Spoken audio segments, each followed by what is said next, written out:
First ప్రియులారా importance ఏదంటే holiness. చూడండి, పరిశుద్ధత అనేది లేకపోతే ఎవరన్నా పరిశుద్ధత రాదు. నాలో పరిశుద్ధత ఉందో లేదో తెలియాలి అంటే ఎలా? మీలో పరిశుద్ధత ఉన్నదంటే తెలియాలి అంటే ఎలా? గమనించాలి ప్రియమైన వారులారా, మనం ఆలోచన చేయాలి. చూడండి, ఒక ట్రైన్లో ఒకప్పుడు నేను ప్రయాణం చేస్తున్నాను. హైదరాబాద్ గాస్పల్ సంఘాలకు సంస్కారాలు ఇవ్వడానికి ప్రతి 2వ శనివారం అక్కడికి వెళ్ళేవాడు. ఆ శుక్రవారం రాత్రి బయలుదేరి వెళ్తూ ఉంటే ప్రియులారా నాకు మరి ఆర్ఏసీ వచ్చింది అన్నమాట, సైడ్ బ్యాక్ వచ్చింది. మరి ఇద్దరు పడుకోవాలి, దానిలో ఇద్దరు పడుకోవాలి. ఎలా?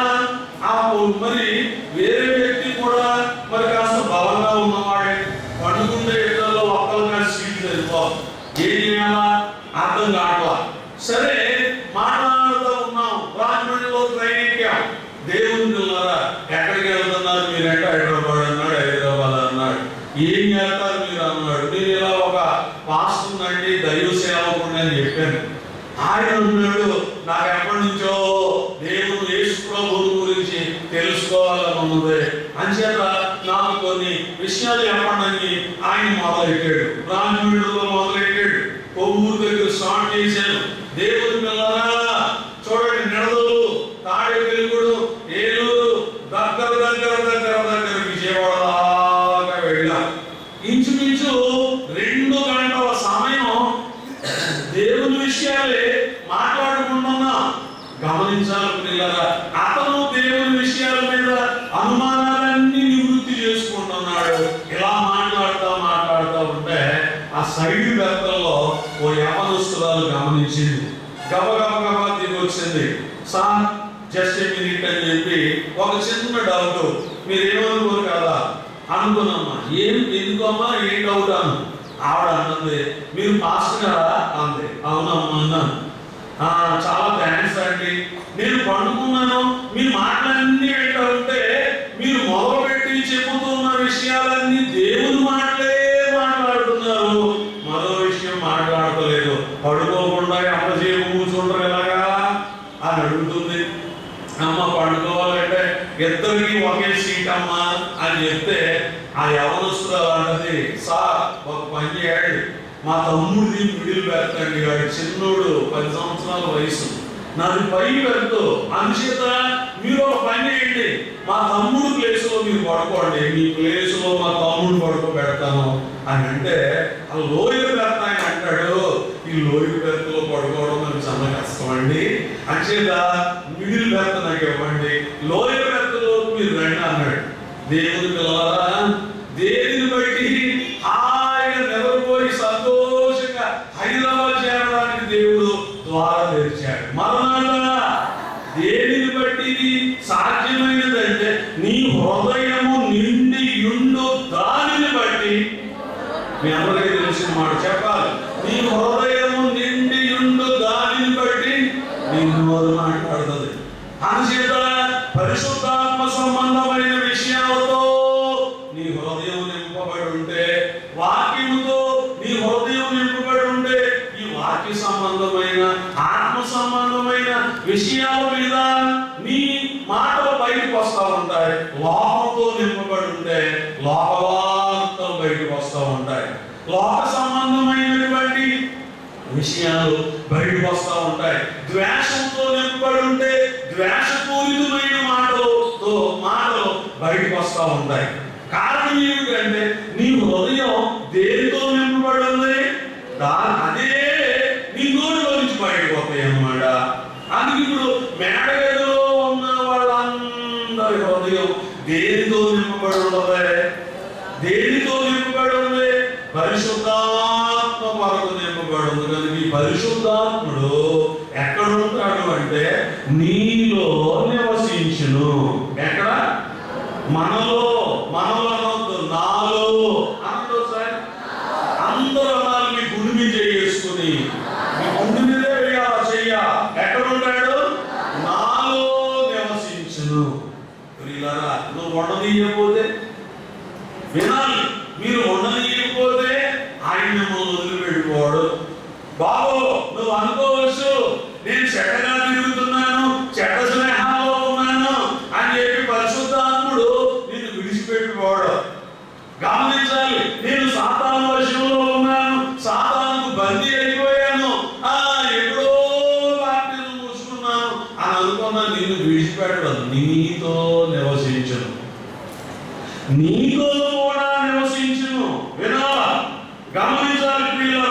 ఎందుకు అంటే ఎందుకుంటాడు? అయ్యా నేను రుణమనలేదు కదా, నువ్వు ఎందుకు ఉంటావయ్యా నాతో? నేను రమ్మనలేదు కదా, ఎందుకు వస్తావయ్యా నాతో అంటే నువ్వేమన్నా పట్టించుకోవడానికి. ఎందుకు అంటే చూడండి, you are the property of Christ. చూడండి, మనం ఎవరి సొత్తు? దేవుని సొత్తు. 1 కొరింథీ 6వ అధ్యాయం. ప్రభువునందు ప్రియులారా, ఆలోచన చేస్తే కొరింథీ పత్రిక 1వ పత్రిక 6వ అధ్యాయము 19-20 వచనాల్లో ఏమంటాడు ఆయన? మీరు మీ సొత్తు కాదు. చూసారా? మీరు మీ సొత్తు కాదు, మీరు విలువ పెట్టి గమనించాలి. ప్రియులారా, నేను ఎవరిని గమనించాలండి? నేను ఎవరిని? మీ పాత్రికేయుల తర్వాత ముందు నేను ఎవరిని? నేను దేవుని సొత్తు. బాబు మీరెవరు? మీరెవరినైనా మనవాళ్ళందరూ చెప్పాలా? బాబు ఇలా చూడాలి, మీరెవరు? ఏం మాట్లాడతలేదు బాబు. మీరెవరు? మీరు దేవుని ప్రభువు సొత్తు. అమ్మా మీరెవరు? మాట్లాడలేదు, సమాధానం సరిలేదు మీ దగ్గర. మీరెవరు? మీరు అనుకోవచ్చు నేను బాలనాయని భార్య కదా. నువ్వు బాలనాయకు భార్య అవ్వకముందే పెళ్లిలో మరి మీ ఇద్దరు ఏకమయ్యారు.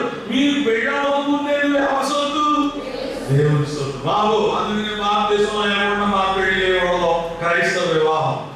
ఎందుకంటే గమనించాలి, ఎందుకంటే ప్రియులారా గమనించాలి, నువ్వు పెళ్లి చేసుకోకముందే నువ్వు దేవుని సొత్తు అయి ఉన్నావు. అందుచేత నువ్వు మనందరం కూడా బాప్తిసం పొందిన వాళ్ళందరూ ఎవరి సొత్తు? దేవుని సొత్తు. అంచేత గమనించండి. ఇప్పుడు మీరు వెళ్ళే దారిలో, మీరు ఇంటికి వెళ్ళే దారిలో ఎప్పుడో మీరు స్థలం కొనుక్కున్నారు. అదే దారంట వెళుతున్నారు. వెళతా వెళతా వెళతా వెళతా ఏం చేస్తారు? మీ సైట్ దగ్గరకు వచ్చేసరికి జస్ట్ స్లో అవుతారు. ఎందుకు? మాట్లాడండి, ఎలా ఉందో ఫెన్సింగ్, ఎలా ఉందో ఆ కంచి ఉంచారో, పిల్లలు చెడగొట్టేసారా, పిచ్చ మొక్కలు ఏమన్నా మొలిసినాయో, అందులో కొబ్బరి చెట్లు ఉంటే ఏమన్నా కాయలు రాలియో, బొప్పాయి చెట్లు ఉంటే కోసుకుపోదామనో, ఏదో ఎలా ఉందో మీ ఆస్తిని చూసుకుంటూ ఉంటారు. మీకు తీరికైనప్పుడల్లా, మీకు ఖాళీ కుదిరినప్పుడల్లా ఏం చేస్తూ ఉంటారు? మీ ప్రాపర్టీని మీరు ఎలా గమనిస్తూ ఉంటారు? దేవుని పిల్లరా గమనించాలి. చూడండి, మీరు ఈసారి వచ్చే సీజన్లో ఒక 6 కాసులో 8 కాసులో పెట్టి చక్కని వస్తువులు గాజులు చేయించుకున్నారు. ఓ షార్ట్ పెట్టారు. మీకు డౌట్ వచ్చినప్పుడల్లా పిల్లగాడు వెళ్ళి ఆ బట్టల దగ్గరే దచ్చాడుతూ ఉన్నాడు. మీకు సందేహం వచ్చినప్పుడల్లా మీరు ఏం చేస్తారు? అక్కడికి వెళ్తారు. లేదా మీరు అందుకున్న చీరను తీసుకుపోయి పర్సలో పెట్టారు. పిల్లోడు వచ్చాడు, ఆ పర్స ఏదో చిప్పు తీయబోతున్నాడు. ఆడు అనుబుద్ధితో కాదు, ఏదో పని మీద తీయబోతున్నాడు. కానీ మీ మనసు ఎక్కడ పోయే ఆ పర్స ఎందుకు చేస్తున్నావురా? ఏముంది అందులో? మాట్లాడలేదమ్మా. అందులో ఏముందమ్మా? సొత్తు ఉంది. సొత్తు అంటే సొమ్ములిక స్వాస్యం. నీ బాబు సొత్తా అంటారు కదా. ఏం బాబు మీ అమ్మగారు సొత్తా అంటారు కదా. దేవుని పిల్లలు గమనించాలి. మరి అందుచేత మరి మనం ఆలోచన చేసినట్లయితే దేవుని పిల్లలు ఇప్పుడు మనందరూ ఎవరి సొత్తు? అందుచేత ఈ సొత్తును కాపాడే బాధ్యత ఎవరిదంటే ఎవరిది? పరిశుద్ధాత్మ. అంచేత సంఘంలో ఉన్న నీవు ఎవరి సొత్తు? ప్రభు సొత్తు అయి ఉన్నా. ఈ సొత్తును భద్రం చేసుకోవాలా. ఈ సొత్తును పాడు చేయడానికి ఒకడు ఉన్నాడు, ఒక దుష్టుడు ఉన్నాడు. ఏ సొత్తును పాడు చేద్దామా, ఎవరిని వెతుకుతున్నా అని ఏం చేస్తామని చెప్పండి? వెతుకుతూ. ఏ సొత్తు వీక్గా ఉందో, ప్రార్థన జీవితంలో వీక్గా ఉన్న సొత్తు కోసం ఆడికి ఎదురు చూస్తూ ఉంటాడు. విశ్వాస జీవితంలో ప్రియులరా వీక్గా ఉన్న, బలహీనంగా ఉన్న సొత్తు కోసం వాడు ఎదురు చూస్తూ ఉంటాడు. ప్రార్థిస్తున్నా చూడండి, వాక్యం చదవడంలో బలహీనంగా ఉన్న సొత్తు కోసం వాడు కనిపెట్టుకుని ఉంటాడు. దేవుని పిల్లరా గమనించాలి. సన్నిధి జీవితంలో వెనకాడిపోతున్నటువంటి ఆ సొత్తు కోసం వాడు వెంపర్లాడుతూ ఉంటాడు, తిరుగుతూ ఉంటాడు, నిలబడ్డాడు. వాడి నిద్ర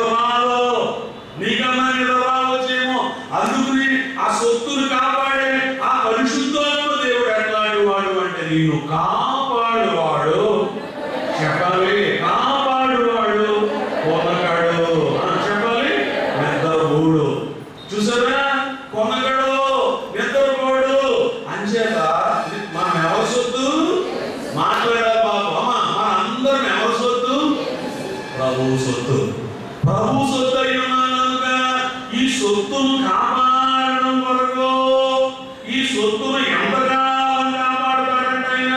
ఎఫెసీ పత్రిక 4వ అధ్యాయము త్వరగా చూడాలి, మనకు చాలా కార్యక్రమం ఉన్నది వేళ. ప్రియమైన వాళ్ళారా, ఎఫెసీ పత్రిక 4వ అధ్యాయం 30వ వచనం 2వ లైను, విమోచన దినం వరకు ఆయన యందు మీరు ముద్రింపబడి ఉన్నారు. మరణాత ఎంతవరకు ఉందంట? ఎప్పటిదాకానంట? చెప్పాలండి ఎంతవరకునంట? ఇంకొక అనుకుంటాం మేము, మహా ఎక్కువ టైం అనుకుంటే మళ్ళా మనం వెళ్ళిపోతాం. పరిశుద్ధాత్మ అనే ఆత్మ దేవుడు మనతో మనలను ఎంతవరకు కాపాడుతాడు అంటే చెప్పండి అమ్మా, ఎంతవరకు నడపాలి? విమోచన దినం వరకు. మీరు గమనించాలి, మీరు ఆలోచించాలి. ఏంటి సంగతి అంటే బాబు, ఏమిటి సంగతి అంటే చూడండి, పరిశుద్ధాత్మ యొక్క అవసరం కేవలం శరీరంతో ఉన్నంత మట్టుకే కాదమ్మా. విన్నారా? శరీరం విడిచిపెట్టేసామనుకో, ఈ శరీరాన్ని విడిచిపెట్టేసామనుకో, ఈ శరీరాన్ని విడిచిపెట్టిన తర్వాత మనందరము ఆత్మరూపంలోకి వెళ్ళిపోతాం. అవునా కదా? అనంతలేదు. పరిశుద్ధంగా ఉన్న వాళ్ళేమో దైవికమైన ఆత్మలుగా మార్చబడతారు. ఏనాలా? రెండోది ఏంటంటే దుష్టత్వంతో ఉన్న వాళ్ళేమో దయలవుతారు. అంతే కదా? దుష్టత్వంతో ఉన్నవాళ్ళు అందరూ ఏమవుతారు? దయలవుతారు. చూడండి, ప్రభుత్వమైన వారు ఒక ఆమెను తీసుకొచ్చారు, ప్రార్థన చేయమన్నారు. ప్రార్థన చేస్తా ఉంటే ఎలాగా చదువుతున్నామంగా, ఏటో చదువుతున్నాం అన్నాను. అయ్యా నేను ఆడదయ్యాను కాదు, మాదయ్యాను. మరి ఎందుకు పట్టుకున్నావు ఈ మనిషిని అంటే వాడు అంటాడు, మాది ఊరు కాదు, పెట్టుకోలు దగ్గర ఇది చుట్టాలు ఇంటికి వచ్చిందండి. వచ్చినప్పుడు మా పనికి వచ్చింది. పనికి వచ్చినప్పుడే నేను ఈ మీద మనసు పెట్టుకున్నాను, నా కోరిక తీరకుండా చచ్చిపోయి ఇప్పుడు తీర్చుకుందామని పట్టుకున్నాను అంటున్నాడు. ఓరు పిశాచదవా, ఇంత నీచుడు పెట్టరు నువ్వు. చచ్చిపోయిన తర్వాత కూడా నీ బుద్ధి మారలేదా? నువ్వు శరీరంలో ఉన్నప్పుడే కామాంధుడుగా బతికావు, చచ్చిన తర్వాత కూడా నీ పనులు మార్చలేదా? ఈ నిలవకాల గుడంతా 7 సార్లు తిప్పాడు మోకాళ్ళ మీద అన్నాడు. ఏంటి వీడికి ఏమవ్వాలా? భర్తవ్వాలా? దైవ భర్తవ్వాలా? ఒక్కసారి తిరిగి అన్నాడు, అయ్యారండి నన్ను క్షమించండి, ఎప్పుడు ఎవరిని కట్టుకోను, నన్ను క్షమించండి. నీ వయసు ఎంత ఉండదురా? నేను పెద్ద రైతునండి, నాకు 73 సంవత్సరాల వయసులో చచ్చిపోయిందని చెప్తున్నాడు. చూసారా?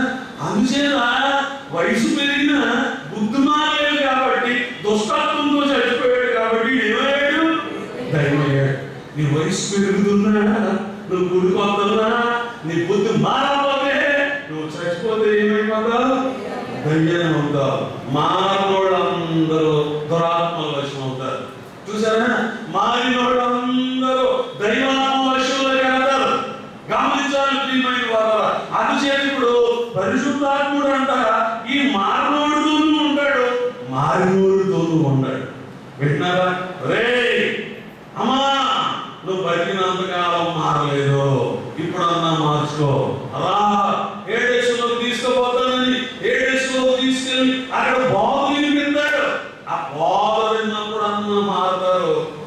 మారలేదనుకో, అప్పుడంట ఇక్కడ పరిస్థితి ఇది కాదని ఆ ఆత్మలో తీసుకెళ్ళి దేవుడు నరకంలో వదులుతూ ఉంటే దైవ దర్శన అనుభవం కలిగిన దేవదాసయ్య గారు చెప్పారు, ఎంతకాలం అవకాశం బోధించిన మార్పు లేని ఆ దుష్టాత్మనంట దేవుడు ఆ నరకంలో పడతా ఉంటే, పారేస్తూ ఉంటే ఈ మార్పు లేని ఆత్మల్ని పరిశుద్ధాత్ముడు ఏడుస్తాడంట.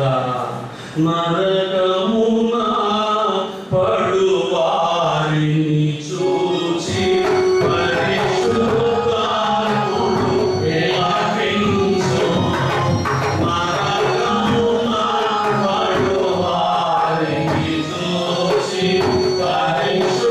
పరిశుద్ధాత్ముడు విలపించు. చూడండి, ఎవరిని చూసి బాబు, ఎవరిని చూసి? నరకంలో వెళ్ళిపోయేవాడు. అందుకే ఆయన అంటాడు ఏమని? మత్తయి సువార్త 12వ అధ్యాయం, మత్తయి సువార్త 12వ అధ్యాయం 32వ వచనం మీరు ఒకసారి చదవగలిగితే, మనుష్య కుమారునికి విరోధముగా మాటలాడు చేయు మనుష్య కుమారునికి విరోధముగా మాటలాడు వారికి పాప క్షమాపణ కలదు, కానీ పరిశుద్ధాత్మకు విరోధముగా మాటలాడు వారికి ఈ యుగమందైనను రాబో యుగమందైనను పాప క్షమాపణ లేదు. చూసారా? మీరు గమనించాలి. ఈ యుగం ఏంటి, వచ్చే యుగం ఏంటి వినాలి బాబు. యుగం గురించి చెప్పాలంటే ముందు మీకు ఇంకొక మాట చెప్పాలి. అదేంటి? తరము. అమ్మా, తరం అంటే ఏంటి, యుగం అంటే ఏంటి? తరం అని దేని అంటారు, యుగము అని దేని అంటారు? తరము అంటే వినండి, మా నాన్నగారు తరం అయిపోయింది, ఇప్పుడు ఎవరి తరం? నా తరం. అమ్మా, మీ తల్లిదండ్రులు తరం అయిపోయింది, ఇప్పుడు ఎవరి తరం? మీ తరంలో ఉన్నారు. నెక్స్ట్ ఎవరి తరం? మాట్లాడాలి బాబు. తరం అంటే 100 సంవత్సరాలు. వింటున్నారు బాబు? తరం అంటే ఎంతైనా ఒక 100 సంవత్సరాలు. యుగం అంటే 10 తరాలు అయితే ఒక యుగం. అంటే ఎంత? మిలేనియం అంటారు చూసారా? 1000 సంవత్సరాలు అయితే ఒక యుగం. చూసారా? చూడండి, ప్రభువును దూషించిన వాళ్ళకి క్షమాపణ ఉంది, పరిశుద్ధాత్మను దూషించే వాళ్ళకి ఈ యుగం అంటే ఈ లోకంలో అయినా, రాబో యుగం అంటే పైలోకం పరలోకంలోనైనా పరిశుద్ధాత్మను దూషించిన వాళ్ళకి క్షమాపణ ఉండదు. అందుకే పరిశుద్ధాత్మ దేవుడు ఏం చేస్తాడంటే, ప్రభువునందు ప్రియులారా గమనించాలి, ప్రభువు సొత్తై ఉన్న నీతో నిత్యము ఉంటాడు. నిన్ను కాపాడడం కొరకు, సాధారణ విషయంలో పడకుండా నిన్ను భద్రం చేయడం కొరకు పరిశుద్ధాత్మ దేవుడు ఆ సొత్తుగా ఉన్నాడు. కాబట్టి ఆ సొత్తును కాపాడడానికి ఉన్నాడు. ఎంతసేపు ఉన్నాడు ఆయన? మత్తయి సువార్త, యోహాను సువార్త 14వ అధ్యాయము మనం జ్ఞాపకం చేసుకున్నప్పుడు 16వ వచనంలో ప్రభువు అంటారు, నేను తండ్రిని వేడుకొందును, మీ యొక్క ఎల్లప్పుడూ ఉండుటకై చివరలో సత్యస్వరూపియగు ఆత్మను ఆదరణకర్తను మీకు అనుగ్రహించును. ఎంతసేపు ఉన్నాడు వాళ్ళు పరిశుద్ధాత్ముడు? గమనించాలి, పరిశుద్ధాత్ముడు ఎంతకాలం ఉంటాడంట? ఎల్లప్పుడు నీతోనే ఉంటాడు. ఎల్లప్పుడు పరిశుద్ధాత్మ పని అంటే మనతో ఉండడమే పరిశుద్ధాత్మ తండ్రి యొక్క పని. మనలో ఉంటాడు, మనతో ఉంటాడు. అంచేత ప్రభు అన్నాడు, ఆయన కాసేపు ఉండి వెళ్ళిపోయేవాడు కాడు, ఆయన కొద్ది సమయం నీతో ఉండి వెళ్ళిపోయేవాడు కాడు. ఈ పరిశుద్ధాత్మని యొక్క మరొక బ్యూటీ ఏమిటంటే, యోహాను సువార్త 16వ అధ్యాయం 13వ వచనంలో ఆయన అంటున్నాడు, చివరిలో చూడండి, సంభవింపబో సంగతులను నీకు తెలియజేయను. ఏం చెప్తాడంటే పరిశుద్ధాత్మ దేవుడు వచ్చినప్పుడు? సంభవింపబో సంగతులు. అనుచేత బాబు వినాల, పరిశుద్ధాత్మ యొక్క పని ఏమిటంటే, ఏ సంగతులు అయితే జరగబోతాయో ఆ సంగతులు పరిశుద్ధాత్మ తండ్రి తెలియపరుస్తూ ఉంటాడు. అందుచేత కొంతమంది అంటున్నా, శుక్రవారం ఉదయం ఒక ఆమె ఫోన్ చేసి చూడండి చెప్తుందన్నమాట తమ బాధ.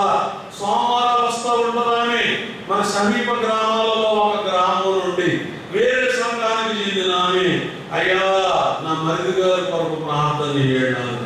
ఏమ్మా ఎక్కడ ఉంటాడు? పలానా ఊరు. ఏంటి సమస్య అంటే, ఒక దైవ సేవకురాలు ఈ మధ్యకాలంలో మా మరిది గారి ఇంటికి రావడం జరుగుతుంది. ఈవిడ బాగా చెప్తుంది, ఈ చెట్లన్నీ ఉండడం వల్ల మీరు నష్టంలో ఉన్నారు కాబట్టి దేవుడు నాకు సెలవిస్తున్నాడు, మీ దొడ్డిలో ఉన్న చెట్లన్నీ నరికేయండి అన్నదంట. అది చెట్లు నరికేశాడంట. దేవుడి పిల్లరా, ఈ అబ్బాయి వాళ్ళ అమ్మతో, వాళ్ళ అక్కతో, వాళ్ళ చెల్లితో, వాళ్ళ వదిలి గారితో ఫోన్ వాళ్ళు ప్రార్థన చేసి అంటున్నారంట, నువ్వు వాక్యం చదవకుండా ఫోన్తోనే ఎక్కువ సమయం గడుపుతున్నావు కనుక నువ్వు ఫోన్తో మాట్లాడుతున్నావు అంటే ఇది వ్యభిచారం అనే పాపంతో సమానం. కాబట్టి మీ అమ్మతో మాట్లాడు, మీ అక్కతో మాట్లాడినా అది వ్యభిచారం కింద లెక్క. మీ చెల్లితో మాట్లాడినా, మీ వదులుతో మాట్లాడినా, చివరికి మీ అక్క పిల్లలతో, మీ అమ్మ పిల్లలతో మాట్లాడినా ఇది వ్యభిచారం అనే పాపం కింద లెక్క. ఫోన్ మాట్లాడతాను అంతా. చూడండి, వాళ్ళ అమ్మ వచ్చి, అమ్మా నీకు తెలిసిన దైవజనుడు ఎవరన్నా ఉంటే చెప్పమ్మా, ఇలా అయిపోయాడు మన మరిది, ఆ తల్లి ఆడబిడ్డాలు ఆ వదిలి గారు వీళ్ళందరూ చూడకూడుకుని ఫోన్ చేశారు. ఇదండి బాబు పరిస్థితి. ఇలా ఇలా ఇలా చెప్తోంది. ఏంటి ఇది? పరిశుద్ధాత్మేనా? నీవు నా మాట వినకుండా ఒకవేళ దొంగసాటుగా నువ్వు ఫోన్ కానీ మాట్లాడితే ఆ మాట్లాడుతా ఉండగానే రక్తం కప్పుకుని చచ్చిపోతావు అన్నదంట. దేవుని పిల్లలరా, మరి ఎలా ఉండదు? అలాగే ఆ కుర్రోడు ఫోన్ పక్కన అడిగేసాడు. తల్లి మాట్లాడుతున్నా, నువ్వు మాట్లాడితే అన్నాడంట, నువ్వు మోహం చూస్తూ నా దగ్గరికి వస్తున్నావు అంటున్నాడంట. అన్నయ్య అంటే కామందుగా అవలు పో అన్నాడంట. అక్కగారు అడిగితే, ఏదా తమ్ముడా, ఏమైందా నీకు అంటే, కామినికి చాసి నా దగ్గరికి వస్తున్నావా, నన్ను పాడిపోతున్నావా అతలకి అంటున్నాడంట. అమ్మా విన్నారా బాబు? ఇంతకు మీకు చెప్పండి, ఇప్పుడు మీకు చాలా అనుభవం ఉంది కదా. ఇది దైవాత్మ, దురాత్మ. ఒకటి గురించి గుర్తెట్టుకోండి. ఈ యుగమందైనా రాబో యుగమందైనా పరిశుద్ధాత్మను దూషించే వాళ్ళకి క్షమాపణ లేదు. ఇప్పుడు సమాధానం చెప్పండి, ఇది దైవాత్మ, దురాత్మ? దురాత్మ, దైవాత్మ? మీరు తెలిసినప్పుడు కరెక్ట్ చెప్పాలి. వాళ్ళు కూడా పాపంతో సమానం. నోరు చూసుకోకండి బాబు, ఎందుకు వచ్చిన గొడవ? ఇది పరిశుద్ధాత్మకు సంబంధించింది. మన నోరు జారేమంటే తేడాలు వచ్చేస్తాయి అని అనుకోని కూర్చోవద్దు. చెప్పండి, నువ్వు ఎస్ఓ నో పెట్టకపోతే నీకు మార్క్ ఎలా వస్తుంది? అంతే కదా. క్వశ్చన్ రాసేటప్పుడు సమాధానం చెప్పకపోతే నువ్వు ఎలా క్వాలిఫై అవుతావు? చెప్పండి, ఎస్ దైవాత్మ, దురాత్మ? ఆడవాళ్ళని మగవారిని విందాం. ఏం సమాధానం చెప్తారు బాబు? అది దైవాత్మ, దురాత్మ? మగవాళ్ళు దురాత్మ అంటున్నారు, ఆడవాళ్ళు ఏమంటారు? దురాత్మే. దాని క్రియలు తెలిసిపోతున్నాయి కదా, దాని చేష్టలు తెలిసిపోతున్నాయి. దీని దేవుడికి నీకు సమాధానం చెప్పాలంటే నాకు టైం లేదు. బైబిల్ దగ్గర పెట్టుకొని నాకు ఫోన్ చేయి, నీకు కొన్ని విషయాలు చెప్తానని చెప్పిన తర్వాత అప్పుడు నాకు అర్థం చెప్పింది ఆవిడ. ఇప్పుడు నాకు బాగా బాధపడింది, రేపు సోమవారం తీసుకొస్తాను అన్నాడు మా వాడిని అన్నమాట. ఎందుకంటే ప్రియులారా, పరిశుద్ధాత్మ స్థానంలో భ్రమ పెట్టే ఆత్మలు, మోసపుచ్చే ఆత్మలు, ఉద్రేకపరిచే ఆత్మలు బలంగా పనిచేస్తున్నాయి. కాబట్టి అందుచేత మనం గమనించాలి, పరిశుద్ధాత్ముడు మనతో ఉండడం కంటే వినాలి, మనలో ఉండడం ముఖ్యం. మనలో ఉండడం మనకి క్షేమం. ఎందుకు? Oh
ఒకసారి. ఆపదలు చెప్పండి. ఆపదలు పై అంటే ఆల్రెడీ ఎక్కడ ఉన్నాం మనం బాబు? ఆల్రెడీ మనం ఎక్కడ ఉన్నాం? ఒక ఆపదలో ఉన్నాం. ఈ ఆపద మీద ఏమైందంట? ఈ ఆపద పై ఏమైందంట? ఇంకొక ఆపద వచ్చిందంట. ఆపదలపై ఆపదలు నిన్నావరించు అనుగాని. చాలు. ఏమున్నాయండి ఇప్పుడు మీ చుట్టూ? ఆపదలు వచ్చింది. దేవుని పిల్లలారా, దావీదు మహారాజు పరిశుద్ధాత్మ పూర్ణుడై కూడా అదే మాట చెప్తున్నాడు. ఏమిటా మాట? కీర్తనల గ్రంథం మనం ఒక మారు జ్ఞాపకం చేసుకుంటే, కీర్తనల గ్రంథం మనం ఒక మారు జ్ఞాపకం చేసుకుంటే, ప్రభువునందు ప్రియమైన వారు దావీదు అంటాడు, దేవా ఈ ఆపదలు 57వ దావీదు కీర్తన మొదటి వచనం 3వ లైన్లో ఈ ఆపదలు తొలగిపోవు వరకు నీ రెక్కల నీడను. ఏమొచ్చిందంట? చెప్పాలి, ఏమొచ్చిందంట? ఆపదలు వచ్చి పడిపోయి ఈ ఆపదలు తొలిగేదాకా. చూసారా? ఆపదలు ఒకటే రావా, ఇంకేమైందంట? ఆపదపై ఆపద వచ్చేసింది. ఇది ఒక పక్కన ఉంది. రెండోది కుమ్మరింపు కలుగగాని కొమ్మరములో. చాలు చాలు. కొమ్మరింపు లేదనుకో, ఏముంది మన దగ్గర? కొమ్మరాలు ఉన్నాయి. ఎంత కొమ్మరం వచ్చి పడిందో అనేవారు అంతా. ఏం బాబు, ఒక పక్కనే ఉన్నాయి ఆపదలు, అందులో నుంచే ఊరు పడలేకపోతున్నాం. ఈ ఆపదలో నుంచే బయట పడలేకపోతున్నాం. వినాలి. రెండోది చెప్పాలండి. రెండోది కొమ్మరాలు ఉన్నాయి ఓ పక్కన. ఏమండి, ఇంటికి వెళ్ళేసరికి కొమ్మరం వచ్చి పడిందండి బాబు. బ్యాంక్కి వెళ్తే ఎంత కొమ్మరం ఉన్నదని ఎవరండి బాబు? ఏవో పెట్టేసాడు నా వస్తువులన్నీ. చూసారా ప్రియులారా? ఇంటికి వెళ్ళేసరికి వాటర్ ట్యాక్స్ కట్టలేదని కూడా కట్ చేసేసాడు. కొమ్మరం. ఈ సింపుల్ గా చెప్పే కొమ్మరాలు ఇంకా బోల్డ్ కొమ్మరాలు ఉన్నాయి. ఏదో ఏదో స్నేహితుడు కదా మంచిగా ఉంటున్నాడు కదా అని షూరిటీ సైన్ చేశానండి. షూరిటీ సంతకం పెడితే ఎంత కొమ్మరం వచ్చిందో చూడండి. పుచ్చుకొని పాడేసుకున్నవాడు బాగున్నాడండి. మధ్యస్థంగా ఇరుక్కుపోయాను. ఏమొచ్చింది? కొమ్మరం. చూసారా? ఈ కొమ్మరాలు వినాలా? ఓ పక్కనే ఉన్నాయి ఆపదలపై ఆపదలు, ఇంకో పక్కనే ఉన్నాయి కొమ్మరం. చూడండి, ఈ కొమ్మరాలు కూడా ఎలా ఉంటాయంట? ముమ్మరంగా ఉంటాయంట. చూసారమ్మా? దుర్భ